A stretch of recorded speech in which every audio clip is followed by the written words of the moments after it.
السلام علیکم ورحمۃ اللہ وبرکاتہ۔ کیا آپ جانتے ہیں کہ محرم الحرام اسلامی سال کا پہلا مہینہ ہے؟ لفظ محرم کا مطلب ہے حرمت والا اور عزت والا مہینہ۔ یہ ان 4 مقدس مہینوں میں سے ایک ہے جن کا ذکر اللہ تعالیٰ نے قرآن مجید میں فرمایا ہے۔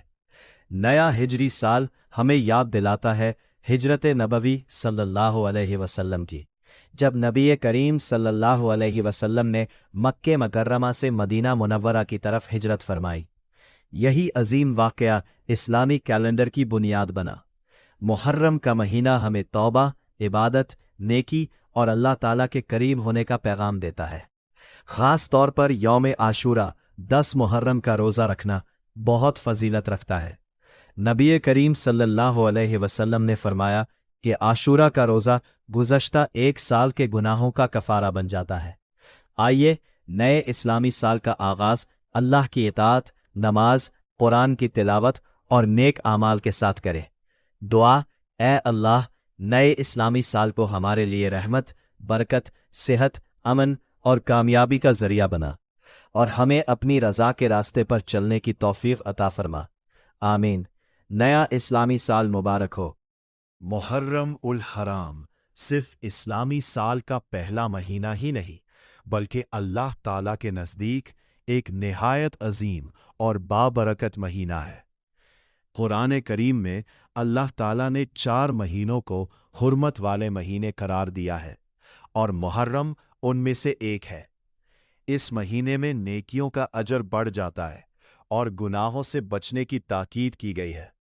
محرم ہمیں یہ سبق دیتا ہے کہ ہم اپنے گزشتہ اعمال کا جائزہ لیں، اللہ تعالیٰ سے توبہ کریں اور اپنی زندگی کو بہتر بنائیں۔ اس مبارک مہینے میں زیادہ سے زیادہ نماز، تلاوت قرآن، ذکر و اذکار اور صدقہ و خیرات کا اہتمام کرنا چاہیے۔ جو شخص اللہ کی رضا کے لیے نیک اعمال کرتا ہے، اللہ تعالیٰ اس کے درجات بلند فرماتا ہے۔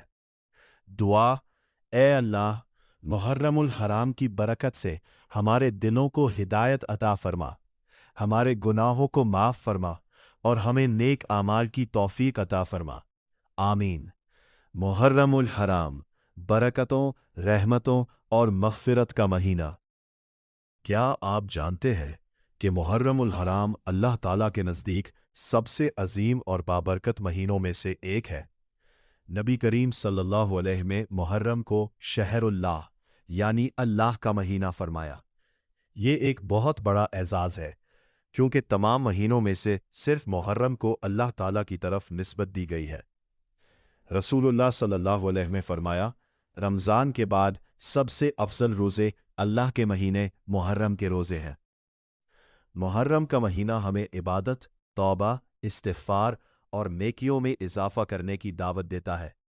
خاص طور پر یوم عاشورہ کا روزہ بہت فضیلت رکھتا ہے۔ اس دن روزہ رکھنے سے اللہ تعالیٰ گزشتہ 1 سال کے گناہوں کو معاف فرما دیتا ہے۔ آئیے اس مبارک مہینے کو غفلت میں گزارنے کے بجائے نماز، قرآن، ذکر اور دعا کے ساتھ گزاریں اور اللہ تعالیٰ کی رضا حاصل کرنے کی کوشش کریں۔ دعا: اے اللہ، ہمیں محرم الحرام کی برکتوں سے بھرپور فائدہ اٹھانے کی توفیق عطا فرما اور ہماری مغفرت فرما۔ کیا آپ جانتے ہیں کہ یوم عاشورہ یعنی 10 محرم ایک ایسا عظیم دن ہے جس میں اللہ تعالیٰ نے حضرت موسیٰ علیہ السلام اور بنی اسرائیل کو فرعون کے ظلم سے نجات عطا فرمائی؟ جب نبی کریم صلی اللہ علیہ وسلم مدینہ منورہ تشریف لائے تو آپ صلی اللہ علیہ وسلم نے یہودیوں کو عاشورہ کا روزہ رکھتے دیکھا۔ انہوں نے بتایا کہ یہ نجات کا دن ہے۔ اس پر رسول اللہ صلی اللہ علیہ وسلم نے فرمایا، ہم موسیٰ علیہ السلام کے زیادہ حقدار ہیں۔ پھر آپ صلی اللہ علیہ وسلم نے خود بھی عاشورہ کا روزہ رکھا اور صحابہ کرام رضی اللہ عنہم کو بھی اس کی ترغیب دی۔ حدیث شریف میں آتا ہے کہ مجھے اللہ سے امید ہے کہ عاشورہ کے دن کا روزہ گزشتہ 1 سال کے گناہوں کا کفارہ بن جائے گا۔ لہٰذا 9 اور 10 محرم یا 10 اور 11 محرم کے روزے رکھنے کی کوشش کرے اور اس عظیم سنت پر عمل کرے۔